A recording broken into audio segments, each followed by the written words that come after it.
Shalom bien-aimés dans le Seigneur. Que le nom du Seigneur soit béni ce matin. Je bénis Dieu pour la grâce qu'il t'a accordée, qui nous a accordé d'être encore comptés parmi les vivants, sachant que ce n'est pas donné. Ce matin, le Seigneur me met à cœur de te parler sur un sujet, c'est le secret de la bénédiction. Beaucoup de personnes recherchent la bénédiction, mais ils ne connaissent pas le secret de la bénédiction selon Dieu. Et le secret de la bénédiction selon Dieu se trouve dans le livre de Josué. Là, si vous savez que la Bible a deux testaments, il y a l'Ancien et le Nouveau. Je vais commencer par l'Ancien. Josué chapitre 1, le verset 8, qui dit que ce livre de la loi ne s'éloigne point de ta bouche. Médite le jour et nuit pour agir fidèlement selon tout ce qui est écrit, car c'est ainsi que tu auras du succès dans toutes tes entreprises, c'est ainsi que tu réussiras. Josué ayant remplacé Moïse pour la direction du peuple, l'Éternel des armées lui donnait cette recommandation que s'il voulait qu'il puisse avoir de succès dans toutes ses entreprises, qu'il serait très important que qu'il soit versé dans la parole de l'Éternel. Amen.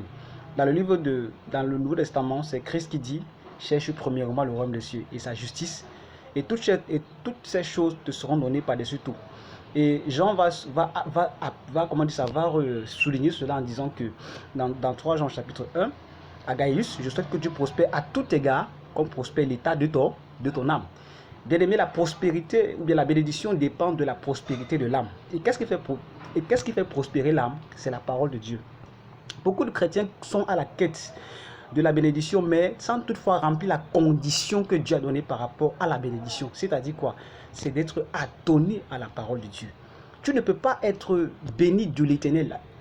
Si tu veux jouir de la bénédiction de l'Éternel, si tu n'es pas adonné à Dieu, je parle aux chrétiens, je ne parle pas à un païen. L'enfant de Dieu, celui qui est né de nouveau, doit comprendre que pour qu'il puisse profiter des bénédictions et des grâces que Dieu a déversées dans sa vie, il est très important que le chrétien soit ancré dans la parole de Dieu. On va vous dire que beaucoup se disent chrétiens, mais ils ne sont pas dans la parole de Dieu. Ils ne sont pas entrés dans la parole de Dieu. Ils sont plutôt dans d'autres choses. Ils aiment le one-man show. Non, bien aimé. Christ a dit ceci, que celui qui même garde mes commandements, c'est quand tu gardes ces commandements que le Père et lui vont venir habiter chez toi. Et quand le Père vient habiter chez toi, ce n'est pas juste pour habiter. Il vient avec des grâces et des bénédictions. Mais pour que nous puissions profiter de ces grâces et de ces bénédictions, il est important que la parole de Dieu soit la quête ultime de notre vie. David dit que quoi? Fais de l'Éternel tes délices et il te donnera ce que ton cœur désire. Comment faire de l'Éternel ses délices? C'est quand nous recherchons à aimer, à pratiquer la parole de Dieu en tant qu'enfant de Dieu. C'est à cela que Dieu nous a appelés bien-aimés dans le Seigneur. Donc tu ne peux pas vouloir jouir de la bénédiction et haïr la parole de Dieu. Non, ce n'est pas une histoire de recevoir la bénédiction, ce n'est pas ça, la chose, disons la clé pour réussir, c'est que tu sois comme tu mettes le conseil que Dieu a donné à Josué, le conseil que Jésus-Christ a donné, le conseil que Jean a donné. Recherche la prospérité de ton âme et tu verras la gloire de Dieu dans ta vie.